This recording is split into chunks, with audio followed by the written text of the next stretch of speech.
Lo prometido en el diario de Cooperativa, estamos con otro de los candidatos a la presidencia de la República. Estamos hablando de Marcel Clot, abanderado presidencial del Partido Humanista, es economista de la Universidad de Chile, ha trabajado en el Banco Central, en organizaciones no gubernamentales como Terram y Oceana.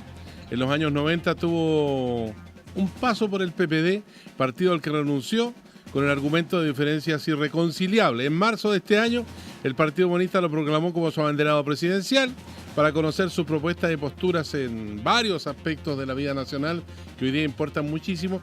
Marcel Clot está con el diario de Cooperativa. ¿Qué tal? ¿Cómo está usted? Buenos días. ¿Qué tal? Muy buenos días. Gracias por la invitación.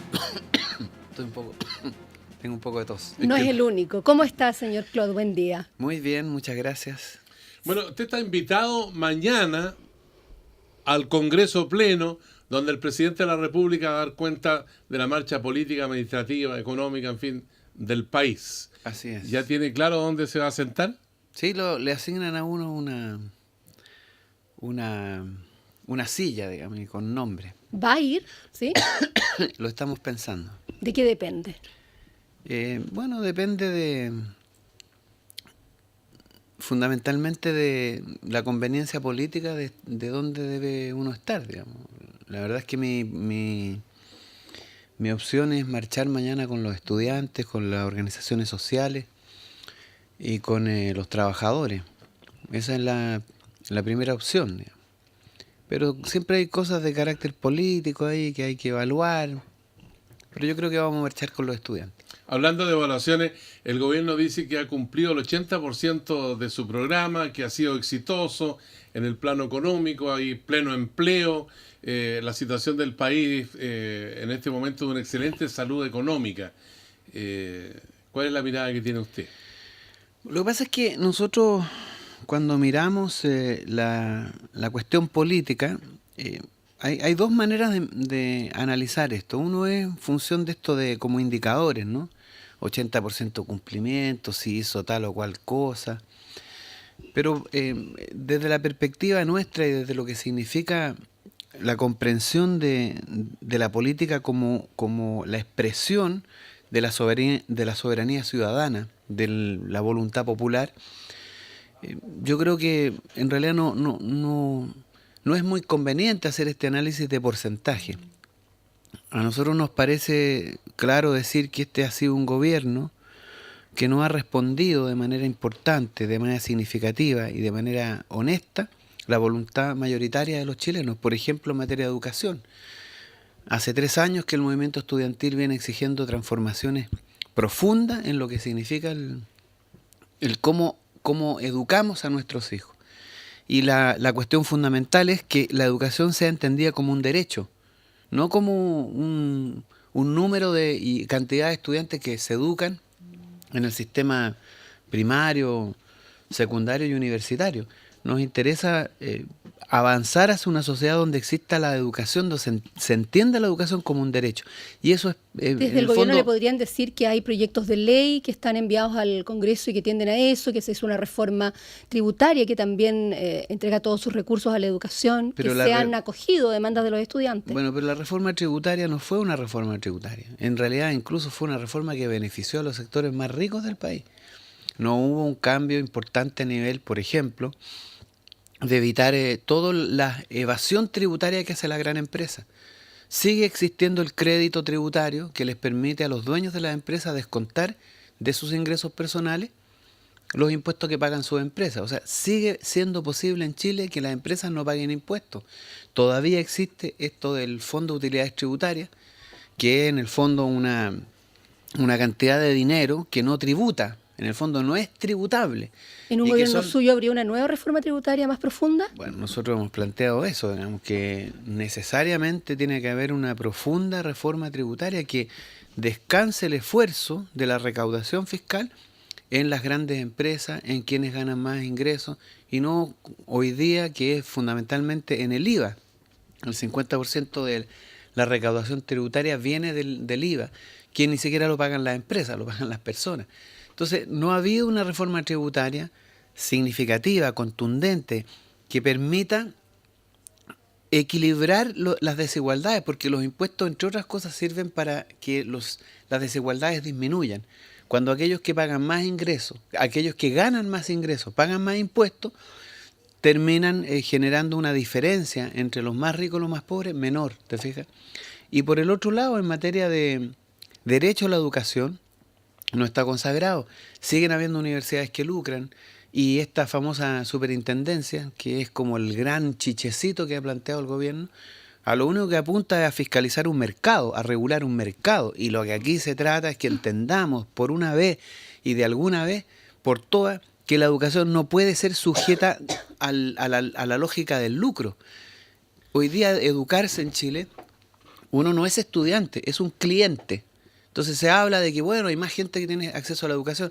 No hay más gente que tiene derecho a la educación, hay más gente que tiene acceso a comprar educación, a ser cliente como en el proceso educacional. Y cada vez tenemos, de hecho, el derecho a la educación no está consagrado. Nadie se educa hoy día en Chile en la lógica del derecho.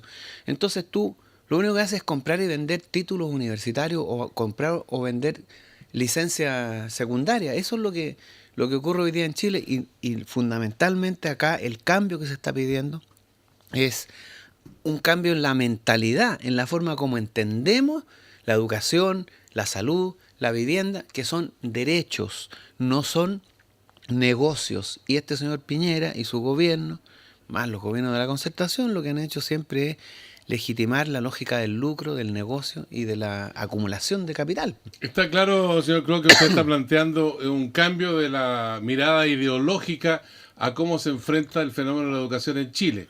En términos de recursos, el presupuesto de la Nación de este año es de 63.000 millones de dólares. De ese total, 13,5% está destinado a la educación.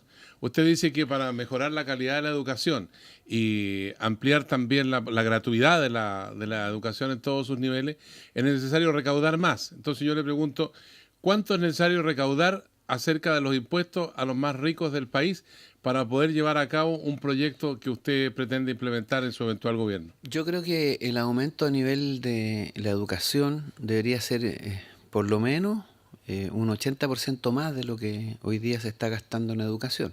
Estamos hablando de 20.000 millones de 20% del presupuesto de la Nación. Claro, o sea, es decir, pero lo que pasa es 20% ahora, digamos. Lo que nosotros consideramos importante es que el Estado, el gasto público tiene que aumentar mucho más de lo que hoy día se gasta. Prácticamente estamos en un 18-20% del Producto Interno Bruto, más o menos, el gasto público. Nosotros deberíamos llegar a un 30, un 35%. El esfuerzo fiscal en materia de bienes públicos debe aumentar considerablemente y llegar a los niveles que hoy día tienen en países como Alemania, Francia, Holanda, Bélgica. Es decir, el promedio de los países de la OCDE, donde están los países de alto desarrollo, donde nosotros estamos ahí, necesitamos llegar por lo menos un 35 o 40% del Producto Interno Bruto como esfuerzo fiscal para asegurarle a los chilenos los derechos fundamentales: educación, salud, vivienda, previsión. Y en consecuencia, no solamente tenemos que tener más impuestos, sino que además tenemos que recuperar el cobre, tenemos que recuperar recursos naturales estratégicos como el litio. Fíjate que el cobre nomás se lleva entre 30 y 40 mil millones de dólares todos los años. Esos recursos deben estar administrados por el Estado con el objeto de que esos bienes o esos derechos finalmente, estén disponibles para los chilenos. Y la educación necesariamente tiene que, en un mediano plazo, casi corto plazo, llegar rápidamente a los 20.000 millones de dólares como gasto del Estado para asegurar que todos sus estudiantes puedan acceder a la educación. Pero este proyecto que usted plantea seguramente se lo han contraargumentado en el sentido de que una política de esta naturaleza desincentiva la inversión, y eso significaría una crisis para nuestro país, porque fundamentalmente la inversión que viene de afuera es la que ha logrado darle un desarrollo a la economía nacional en los niveles que está hoy día. Yo creo que eso es un argumento muy básico y además no es real. Básico porque es simple, digamos, si no hay inversiones, no hay empleo, no hay crecimiento. Pero no es real porque uno se pregunta, a ver, ¿cuánto han invertido, cuánto ha invertido los capitales multinacionales en Chile en los últimos años en cobre? No supera los 40.000 millones de dólares. ¿Cuánto se han llevado? Unas 10 veces más que eso, digamos. Entonces, ¿qué sentido tiene esa inversión? ¿A quién le sirve esa inversión? ¿Cuánto es el empleo que da la gran minería privada del cobre? 0,3%. Es despreciable estadísticamente. Dejan la contaminación, destruyen recursos hídricos, no dan empleo, apenas pagan impuestos. ¿A quién le sirve la inversión extranjera en el cobre? A nosotros no nos sirve. Que se vayan ellos. Si se van, si no están, si desaparecen, nosotros nos quedamos con 40.000 millones de dólares anuales que nosotros podemos invertir en educación, en salud. ¿En el Estado o los privados chilenos? No, los privados no, si los privados chilenos agrandar son casi Codelco. Exactamente, o crear otras empresas públicas que exploten el cobre, que desarrollen esa actividad, y ahí tendríamos... ¿Y están los recursos para hacer esa inversión? Mira, fíjate, ese argumento es que volvamos al... Pero por supuesto que están, pues si está, ya se hicieron esas inversiones, están ahí, hay que simplemente cambiar la cuenta donde se depositan los fondos, digamos. Renacionalización del cobre. Obviamente, pero imagínate, para que hagamos la falsedad del argumento. Ellos han invertido 40.000 millones de dólares en 30 años y se llevan 40.000 millones de dólares cada año. Bueno, que se vayan esas inversiones, que no lleguen esas inversiones y nosotros vamos a quedarnos con 40.000 millones de dólares todos los años. Y entonces esos recursos los disponemos y los ponemos en energía solar, en inversiones científicas, en poner a funcionar el sistema público de salud, el sistema público de educación. Y eso no es botar la plata, porque significa actividad económica, significa nuevos trabajos, o sea, lo que da la salud como empleo. Si nosotros en vez de entregarle esos fondos a las multinacionales, los ponemos en el sistema público de salud, va a aumentar gigantescamente el empleo en médicos, en paramédicos, en enfermeras, en un conjunto enorme de servicios que se prestan al sistema público de salud. Hay que pensar aquello cuando se abren 500 plazas por médicos y no se ocupan porque lo que pagan es insuficiente a juicio de los médicos. Pero lo mismo, pero tú te das cuenta por qué no se ocupa eso, porque el presupuesto de la salud es tan bajo en Chile que no puede pagar más sueldo a los profesionales. Y eso hay que resolverlo. Para tú tener un buen servicio de salud en Chile tienes que pagar mejor a sus profesionales. Marcel Clod, leyendo sus propuestas, educación y salud pública gratuita y universal, asamblea constituyente, fin a las AFP, reforma tributaria, uno necesariamente piensa, ¿qué lo distingue a usted de otros candidatos como Marco Enríquez Ominami, José Antonio Gómez, Parisi, a quienes además usted criticó hace un par de días duramente? No está planteando nada de lo que estamos diciendo nosotros. Y Michelle Bachelet en alguno de los casos. No. Aquí hay que... Mira, en primer lugar hay que decir una cosa que es muy importante. Nosotros no entendemos la política como la entienden ellos. Y aquí lamento ser, por decirlo así, un poco exagerado si se quiere, ¿no? Pero nosotros no entendemos la política acá como si fuera un supermercado, en donde aquí el movimiento estudiantil pide educación pública gratuita, entonces ahora todos corren a ofrecer educación pública gratuita. No lo hizo la señora Bachelet. Gómez lo está planteando y estuvo 20 años sosteniendo el sistema lucrativo. Tampoco lo planteó el señor Ominami en tiempos en que fue candidato. De hecho, Ominami planteó la privatización de Codelco cuando fue candidato a presidente. Entonces hoy día quiere nacionalizar el cobre, ni siquiera lo está planteando. Está diciendo que ellos quieren modificar la ley minera, el código de minería. ¿Y qué significa eso? Nadie sabe. No lo he escuchado decir nunca a Ominami que él va a nacionalizar el cobre. Sabemos que Gómez... hablar de Asamblea Constituyente, ¿pero de educación y salud pública y gratuita? Él tampoco ha planteado la Asamblea Constituyente que estamos planteando nosotros, de elección directa y popular, con delegados constituyentes que sean elegidos por la base popular y no por el Parlamento. No ha aclarado ese punto. Entonces, pero mira, más allá de eso, lo que nosotros siempre hemos dicho, esta candidatura no se elaboró en la oficina de un conglomerado político. Esta candidatura tiene 20 años de historia. Ha sido construida por los trabajadores, por los estudiantes. Nosotros hemos estado en el movimiento social, hemos estado con los trabajadores, hemos estado con los estudiantes por años. Hemos defendido la educación pública desde hace 20 años atrás. Entonces, no es una cosa que nosotros la estamos planteando porque el mercado político hoy día lo está demandando. Siempre lo hemos planteado. Si tú te fijas, el proyecto de Tomás Hirsch del año, cuando él fue candidato, estaban todos estos puntos, uno detrás de otro. O sea, el mismo proyecto que hemos venido sosteniendo por años, por décadas. Más de 30 años en la misma idea y en el mismo proyecto. Entonces, no es algo que se nos haya ocurrido recientemente porque en esta dirección va el mercado político, ¿me entiendes? Esa es la gran diferencia, que aquí esta candidatura se decide no porque el mercado político está demandando un nuevo detergente, sino que porque es un proyecto que hemos venido construyendo, que lo hemos escrito. Pero quizá ahora es mayoritario y en el año 1993, cuando lo planteaba Hirsch, no lo era. Por la misma razón. ¿Qué porcentaje de apoyo tuvo él finalmente en la presidencial? En general, estas propuestas siempre no han superado el 5 o 6%.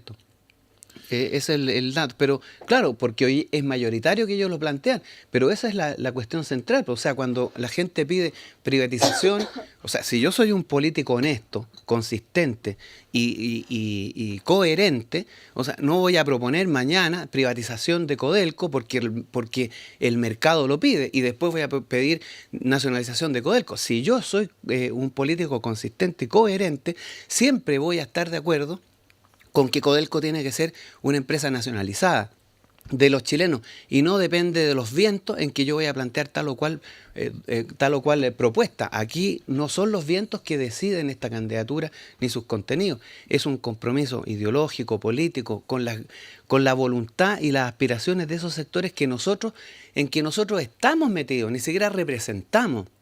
Somos parte del movimiento social, somos parte del movimiento estudiantil, somos parte del movimiento de los trabajadores. Marcel Clod, en términos prácticos, aquí hay una elección presidencial, hay una elección de toda la Cámara de Diputados, de la mitad del Senado. Si usted llegara eventualmente a ser presidente de la República, necesita legislar para llevar a cabo todos estos proyectos que tiene en salud, en educación, en energía, en materia económica. ¿Con qué parlamento lo va a hacer? Porque lo presumible es que las coaliciones más importantes del país en términos de votos sean las que tengan la mayoría en el Congreso Nacional. Entonces, ¿cómo ejecuta un programa que no tiene respaldo en el Parlamento? ¿Cómo hace una reforma a la Constitución o un cambio constitucional vía Asamblea Constituyente si no tiene respaldo en el Congreso? Bueno, lo que nosotros hemos planteado acá es partir primero por el origen y la esencia misma de lo que es la democracia, que es la voluntad popular, la voluntad de las mayorías.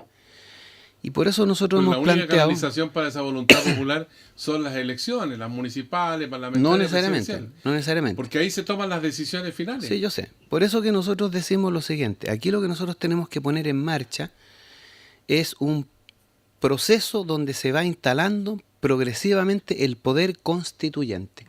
Estamos ante una crisis política mayúscula. ¿Qué significa una crisis política mayúscula? Significa que partidos de la Concertación no quieren hacer primarias después de que plantearon primarias. Quieren ser candidatos sin que nadie los elija, porque estar en el sistema binominal establece que el que decide el candidato es el que decide finalmente el parlamentario, porque las elecciones parlamentarias en Chile son un chiste, no eligen nada, no son representativas. Entonces, lo que nosotros tenemos que decir acá, mira, hay una crisis política de representación gravísima. ¿Qué es lo que se hace cuando hay una crisis de representación? Se convoca el poder constituyente, se convoca la voluntad popular. Nosotros vamos a plantear el poner en marcha el poder constituyente y vamos a llamar a un plebiscito. Me voy a demorar 20 minutos en llamar a ese plebiscito. 20 minutos. Preguntándole a los chilenos si quieren una nueva constitución sobre la base de una asamblea constituyente elegida por votación popular y directa. Con el 80% que vamos a tener como resultado en ese plebiscito, porque hoy día la demanda por una nueva constitución es masiva y maciza, la hemos visto a lo largo de Chile, en los movimientos sociales, los trabajadores. Si tú tienes un 80% de chilenos que quieren... saltarse la institucionalidad, porque no está en la Constitución que se puede llamar a plebiscito. En la Constitución hay muchos mecanismos para convocar el uso del plebiscito y la consulta popular, aunque no sea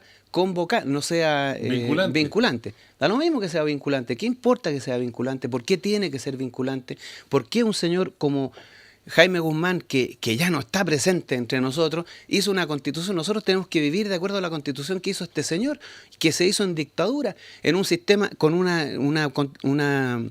un plebiscito que fue totalmente espurio, ilegítimo, redactado por 7 personas. Nosotros, si yo pregunto lo siguiente, ¿hay algún poder institucional en Chile que se niegue a convocar una asamblea constituyente si el 80% de los chilenos lo quiere?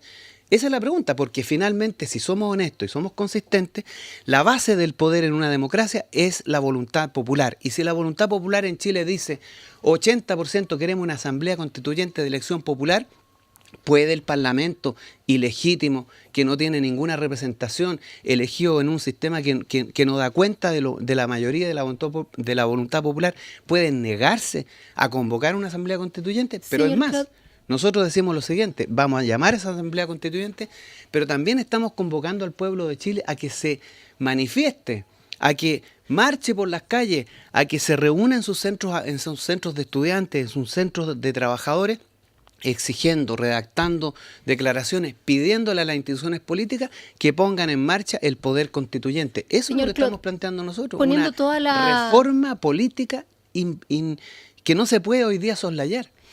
Todo indica que va a ser Michelle Bachelet la candidata presidencial de la Concertación, eso dicen al menos las encuestas. Claro, hay que esperar hasta el 30 de junio. Puede que haya una segunda vuelta después de las elecciones en noviembre y es probable que usted no esté en esa segunda vuelta. ¿Va a votar por la candidata o el candidato de la Concertación, considerando que usted ha dicho que cuando gana la Concertación también gana la derecha? ¿Qué va a hacer? Cuando gobierna la Concertación, gobierna la derecha. ¿Se va a abstener en segunda vuelta? En primer lugar, antes de contestarte eso, yo quisiera que tú pensaras en los números, ¿no? Porque aquí se dice, ¿sobre la base de qué se dice que la señora Bachelet va a ser presidenta de Chile? Las encuestas. Pero las encuestas, ya sabemos lo que son las encuestas. Ustedes saben cómo fue el resultado de las encuestas en las últimas elecciones. No le apuntaron a una. Las encuestas, en este caso, no sirven. Por otro lado, la historia, tú dices, bueno, las proyecciones, proyectando lo que ha pasado en los últimos 40 años. ¿Sí? Bueno, pero resulta 20 nomás. Bueno, pero 17 años de dictadura también dicen algo respecto a cómo se ordena la política en Chile, digamos, ¿no?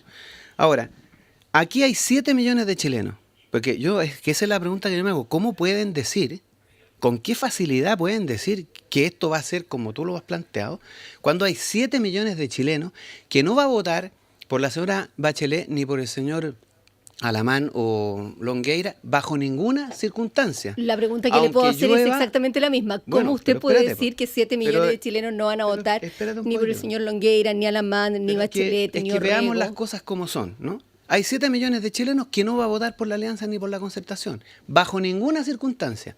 Entonces hay 7 millones de chilenos que quieren otro proyecto político. ¿Qué es lo que te dicen las encuestas? Tú dices que las encuestas no votan por mí. El 75% de las encuestas dice que hay que terminar con la banca privada. 75% de las personas en Chile no quieren más ¿Terminar con la banca privada? Por supuesto, no, terminar con los abusos de la banca, que es distinto. Quieren bancos estatales. Esa es la respuesta. Bancos estatales. Terminar con los abusos de la banca, que es distinto. Esa encuesta no la he visto. Bancos estatales. Eso es lo que están planteando. Bancos estatales. Quieren terminar con la AFP. Fin a las AFP. No más el abuso y el robo de la AFP. La AFP es una cosa escandalosa en este país. Está generando un problema social gravísimo. 6 millones de pobres vamos a tener en los próximos 10 años gracias a la AFP. ¿Quién ha avalado la AFP? La señora Bachelet. La señora Bachelet fortaleció el sistema de la AFP. ¿Y tú crees que van a votar por la señora Bachelet los trabajadores que van a jubilarse en los próximos años? No van a votar por ella. Te voy a decir otra cosa. El sistema de salud, indecente sistema de salud. Le insisto, todo esto, en segunda vuelta usted no va a estar con la Concertación. Bajo ninguna circunstancia, ni siquiera aunque me vuelva loco, porque creo que la mínima cordura que tendría sería no votar por la señora Bachelet. Pero decirte, para terminar el planteamiento, si nosotros somos capaces de instalar un proyecto político que realmente esté en sintonía, en honesta sintonía, no porque le estamos vendiendo chocolate o Chocman o cualquier otra cosa que se pueda comprar en el supermercado. Todos estos candidatos de los que ustedes me han hablado se pueden comprar en cualquier supermercado, Jumbo o Líder. Pero este candidato no se vende en un supermercado, porque está construido sobre la base de una historia política, y eso es lo que se ha olvidado a los chilenos. Señor Clot, ¿cuenta usted en este momento con el apoyo de los ecologistas? ¿No le va a pesar en ningún momento esta complicada salida que tuvo de Oceana hace ya algunos años? Pero ¿cuál fue mi complicada salida de Oceana? El problema de Oceana fue una cosa muy sencilla. ¿Los ecologistas están con usted? Depende de los ecologistas, porque aquí hay de todo, pues igual que un supermercado hay distintos tipos de leche, hay que ver qué tipo de ecologistas son los que dicen que no están y cuáles sí están. ¿Y cuáles están con usted? Pero déjame terminar el tema de Oceana. En Oceana el problema era muy sencillo. Yo tenía la prerrogativa de decidir la política para América Latina sobre cómo se hacía la lucha ambiental. Y siempre dije que la lucha ambiental en Chile va de la mano de la lucha social. La diferencia con los norteamericanos era que ellos querían hacer merchandising. Una vez más, la lógica del mercadeo, del lobby, de conseguir que las grandes empresas en Chile pusieran plata para financiar el ecologismo. Yo nunca acepté esa política y fue un problema político de esa envergadura. Finalmente terminó en una crisis política al interior de esa organización y eso es lo que explicó mi salida. Yo no veo cuál es la complicada salida de Oceana. Fue una cuestión política y fundamentalmente a raíz de la invitación a Evo Morales a venir a Chile a inaugurar un seminario sobre la soberanía marítima. Eso fue lo que empezó a generar el conflicto político que tuve con Oceana. Fue un problema político y yo no veo que haya sido una cosa más allá o más complicada que esa, y por la misma razón. Okay. Por la ¿Qué ecologistas están entonces con usted ahora? Hay muchos sectores vinculados al mundo de los ecologistas, sobre todo organizaciones de base, gente que está trabajando en el problema ecológico, porque en realidad cuando uno se pregunta ¿qué ecologista? Las organizaciones ecologistas en Chile, si tú me preguntas por eso, no pueden comprometerse en política. Y si se comprometen en política, normalmente va a ser con políticas de derecha, porque finalmente el financiamiento de todas estas organizaciones, y yo lo sé de propia fuente, viene fundamentalmente de los Estados Unidos, y ellos no quieren compromisos políticos con la izquierda. Queremos agradecerle a Marcel Clot que haya conversado con nosotros esta mañana aquí en el Diario de Cooperativa. Vendrán otros capítulos donde estamos invitando a todos los candidatos presidenciales para dialogar acerca de distintos tópicos. Hay materias que quedaron seguramente pendientes, por ejemplo, la matriz energética, vamos a andar en el caso de la administradora de fondos de pensiones a la que mencionaba, pero bueno, habrá tiempo también para hablar en torno a esas materias y la invitación que le hemos extendido a todos los candidatos presidenciales para que en algún momento, ya sea en la perspectiva de la primera vuelta o la segunda vuelta, estén aquí para que podamos contrastar opiniones. Así que, Marcel Clot, muchas gracias por estar aquí en el Diario de Cooperativa. No, muchas gracias a ustedes por esta invitación. Buen día, señor Clot. Buenos días.